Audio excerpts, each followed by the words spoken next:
Skudak and Brian Brosdahl. When we return, we'll be talking to Doug Bennigan, who has done a phenomenal photo essay on Lake Mille Lacs, turned it into a book. It is amazing. So Doug Bennington up next on Outdoor Talk, News Talk 100.3 FM.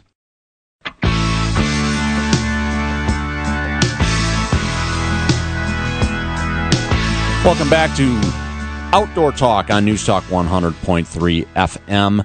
I'm Rob Drieslein. Joining me is longtime host Mr. Tim Lesmeister. We're here till the top of the hour. We have some time to take calls. If folks want to check in with us, give us a call at 651-989-5855. Noel Vick and his son Calvin have been sitting in with us during this week's show. We are 6 days from the bass opener. It's been, 8 days since the walleye opener. And one of the hot zones when you start talking walleyes is Lake Mille Lacs. And Tim, I will let you introduce it from there. Well, actually, we talk a lot about Mille Lacs because it is such an extreme fishing destination. I've talked to a few people since I moved up to Minnesota in 1981 that haven't experienced Mille Lacs in some way. It's very close to the metro area, but people from all over the country come here. I've got a friend who lives down in Mississippi who comes up every year for 2 weeks to take advantage of the smallmouth bass fishing, the state parks around the area, and just all of that the region has to offer. So when I found this book, it's Mille Lacs photo essay done by Doug Bennington, I basically weaseled a copy from Doug and looked through it, and I was absolutely amazed at the phenomenal photography that I found. Did you employ the writer's handshake to get that? Yes. You did? Yeah, I did, actually. And he signed it for me, too. Nice. So I had him sign this book so no one can steal it from me. Is that where you shake with one hand and take the free product with the other? That's exactly right. I've heard of that. Absolutely. Yeah. You bet. So Doug Bennington joining us here on Outdoor Talk to discuss this book a little bit. Doug, the most phenomenal photo that I found in that book, and I know that photography is subjective and everybody is going to have their own opinion of their favorite in here, and Calvin just turned to the page that's got the old gas pump on it. I love that photo. Doug is with us. Well, sweet. First off, I want to say thank you very much, Tim. Very honored, very flattered. Thank you for that, and thanks so much for having me on the show, gentlemen. Honored to be on your grand finale. I love your show and especially all the wonderful dialogue about Mille Lacs and the walleye. It's awesome. Really hope that Fox keeps this party going. Doug, where are you from, and what spawned this this book, so to speak? Spawn, no pun intended, right? No, we always intend. It was seriously intended. Yeah, it's serious. It was obnoxiously intended. Definitely intended. Pun intended. We live in Wakan. If you're familiar, it's on the south side of the lake. Sure, yeah. Directly adjacent to Isle. And what spawned the book is I've been coming up here for about 20 years now in a row with my dad. My dad actually turned me on. He's an avid walleye fisherman himself, and we came up here about 20 years ago and tried to take on this big body of water and fell in love with the place ever since. And ended up picking up some property here about 7 or 8 years ago, and we built, and now we're all hunkered down, and I've always loved photography. My degree is in cinema and photography. So I've been shooting around the lake for about 10 years. So it's been a decade of time that I've put together probably, thousands and thousands of images of the lake and the surrounding area, and my book is basically a compilation of 91 of my very, very favorite images of the lake. And in my humble opinion, these are the creme de la creme of my work. In my humble opinion, they are absolutely genius. Do you remember what the price of the gas was on that old gas pump? Do you remember what it was? It was in the cents, I believe, like 25 cents. It was actually it was 49 cents a gallon on that old gas pump. That's going back a ways. 49 cents a gallon on that, but it was phenomenal. And the Statue of Liberty. I don't think a lot of people know there's a Statue of Liberty on Mille Lacs. Yes, there is, actually, up on the east side. That's right, Liberty Beach. Seen some businesses come and go over time since I've lived up here. So that was a fun shot to get at sunset. It's not quite as big as the one that's in New York, but it's a little smaller. Huh? Still the Statue of Liberty. Exactly. I'm watching Kelvin flip through this book here, and it's amazingly abstract. I guess I'll call it. There is some abstraction in there. There is very esoteric images. It's not a grinning grip fish hold here and there. It's not the average Mille Lacs we probably all think about.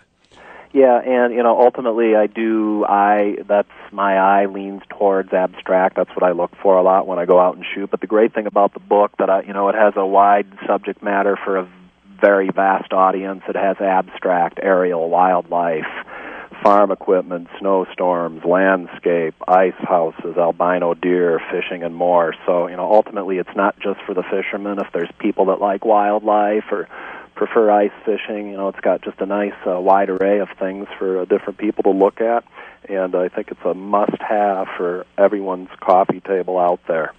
You need to tell me where that albino deer is. I haven't shot one of those yet. Those are in the state park up there, and that that's what it is? highly controversial. Oh, man, oh man, you want to get some of the locals whipped up talking about shooting those deer. That's why I brought it up. Yeah. And I know that Doug only weighs like 47 pounds, and the reason I know this is because he was able to get a Cessna 172 up to 10,000 feet. I don't think I could do that because at about 8,000 feet, with as heavy as I am, it won't go any higher. That's funny, and I kept pushing Ross. I said, get up higher, get up higher. Yeah. Get as high up as we can and get this wide-angle lens as wide open as possible, try and catch the whole lake. And I was still at that altitude only to get, maybe a fourth of it. And he's like, all right, buddy, we're maxed out now. You need me to break out the oxygen tanks or what? That's right. And this is actually a phenomenal shot as well. It's the ice with no snow on it. It looks to me almost like a lightning storm. With all of the cracks and the crevices, it's a phenomenal shot. This is a book that if you have any affinity at all for quality photos, that you should get this. And if you have an affinity for Mille Lacs, this is a must-have.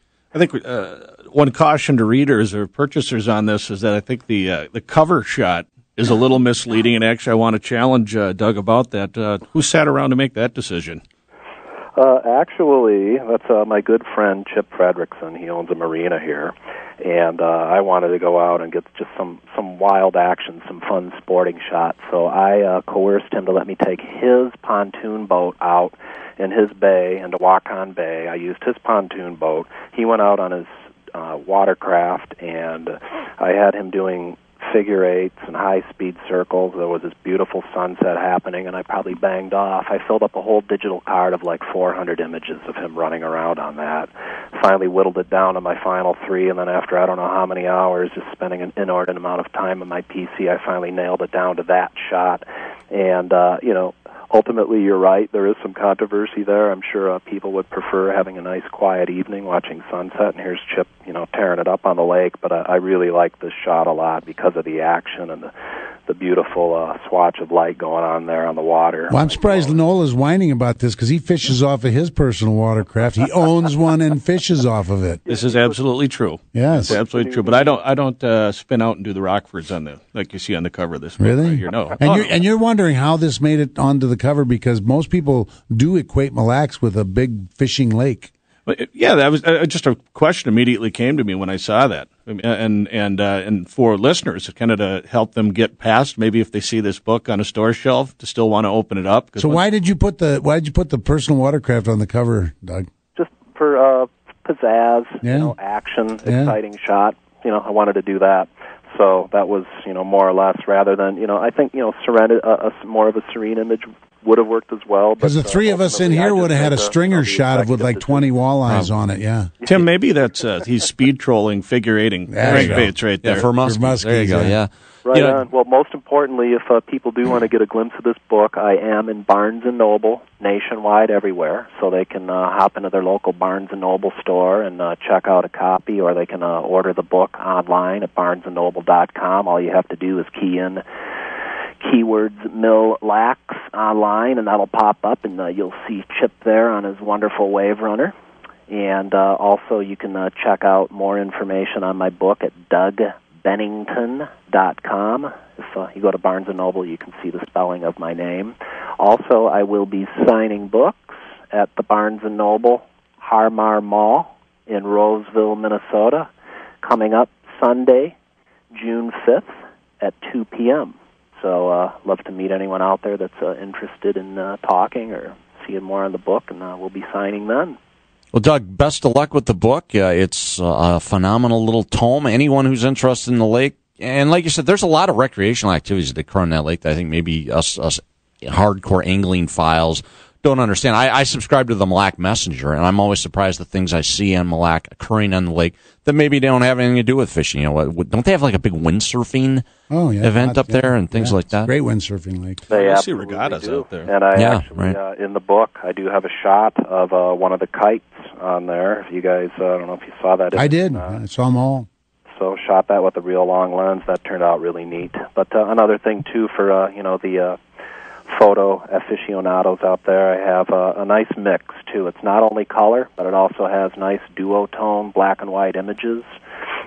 Sepia tone is in there, so it warms up the images, give them a nice, brown, warm feeling on the black and white shots.